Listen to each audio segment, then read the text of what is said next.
Hi, my name is Kate, and I'm here at the Canadian Science Policy Conference 2019, and I'm here to talk with the Canadian Youth Science Policy Excellence Award runner-up, Dr.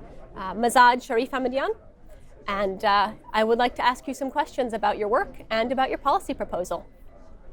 Thank you. Right. So the first question is that your background is in biochemistry and molecular medicine. So where did you become interested in policy? Well, it was because of a journey that I went through. When I have been a researcher for 10 years of my life, and when I was doing my PhD, when I was pipetting in the lab, all the time I was thinking that I want my work have a different impact. I want to see my work is going somewhere beyond publications or patents. I want to see that it's going to impact the society. So I tried to find something beyond academia, and I realized that entrepreneurship is the right setting for me to turn my knowledge into applications. So I became an entrepreneur myself. But at the same time, I knew that this is the same, many people at the university level, they also have the same issue, and they like to be impactful. So I realized putting this idea together about educating scientists to be entrepreneurs could be helpful for a larger audience. And that's how I came up with this proposal. Right. So how it started, but then it expanded to different avenues. Yeah, I find projects like that often do expand. Yeah. So you mentioned that you're helping young entrepreneurs. Now that's as a life sciences manager with the District 3 Innovation Center, correct? Yes. Now, what do you find are the main challenges that those young entrepreneurs are facing right now? So my audience, or the people I'm working with, are researchers, mostly postdocs, PhDs. The first problem they face when they want to be an entrepreneur is that they are very shy. It happened to myself as well. When I first started to be in the business world, I could see everyone wants to take down the world, but when you are in academia, you always doubt that maybe I could be wrong, I should test it out. So they are shy, and they need to learn tools that will empower them to be functional in a business setting, in a business or competitive business setting.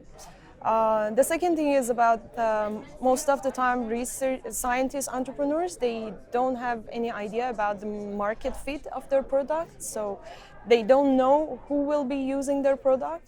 Oftentimes researchers bring the product into the perfection point, but they don't think of maybe this is not something that people will pay for it or will solve a problem.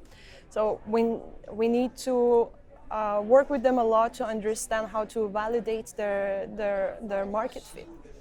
And the last thing is that it's about early stage funding. Again, researchers, PhDs, postdocs, they spend 6-7 years with a very small earning, and when they want to graduate, or when they want to start entrepreneurship, they are going from a low salary situation to a kind of uncertainty of a startup and business world. So the earliest stage funding that can help them and support them to pass that phase of uncertainty is very crucial. Oh, that's a very interesting perspective. Based on this perspective that you have, what do you think that the future of innovation is going to look like? So I talk specifically about life sciences. Where we are right now in life sciences, the innovation scenery of life sciences is that many people compares it with what happened to the computer industry back in 80s. Nowadays we have tools that is empowering us to be able to engineer biology. We can code cells. So we all know about CRISPR, about gene editing. We know about how microfluidics is bringing all experiments to micro levels. We know about bioprinting, making us to create our own transplants. So we are getting empowered with so many tools that are gonna shape future of life sciences way different than what we can expect. And it is so important to make sure that our government is investing in such applications, or I would say investing on empowering scientists to move toward building applications out of the science that we have generated.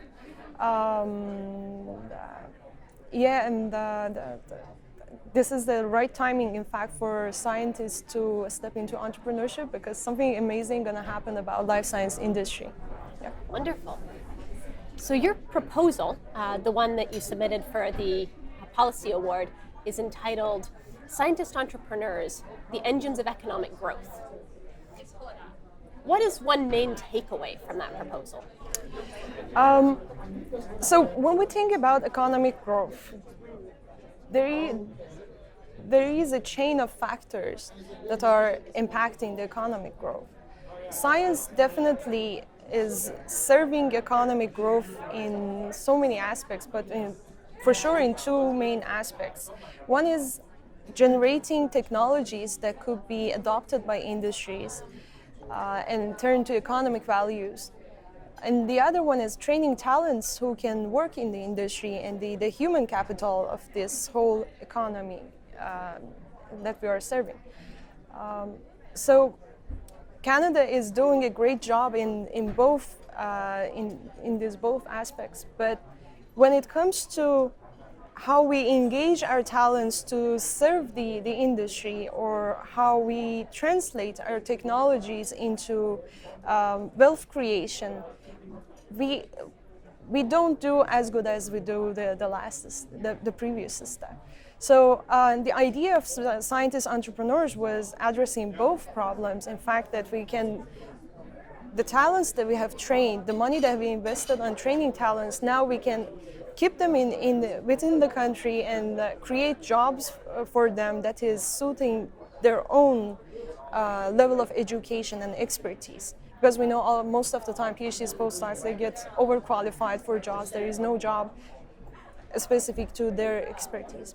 And on the other level, the technologies that they have invested 6-7 years of their life to develop it won't stay in tech transfer offices to be licensed, or will be licensed to countries and go out of Canada. So through entrepreneurship, the other advantage is that we can basically turn those technologies that we have developed into companies that are going to generate revenue and serve the economic growth.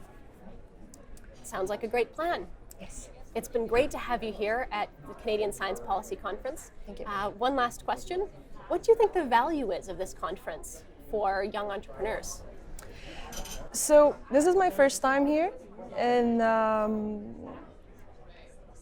wrong or right, policy making has been considered as a top-down approach.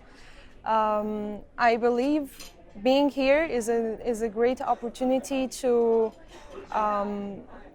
let those entrepreneurs and what is happening in the field, what is happening to the scientists that we are helping them. It's an opportunity to make them to be heard, and basically letting the decision makers know about how things are changing, what are the new trends or new interests among young researchers, young scientists. I think we all want to be heard. Yes, for sure. Well, it's been great talking with you today. Thanks so much. Thank you very much for this interview. Thank you.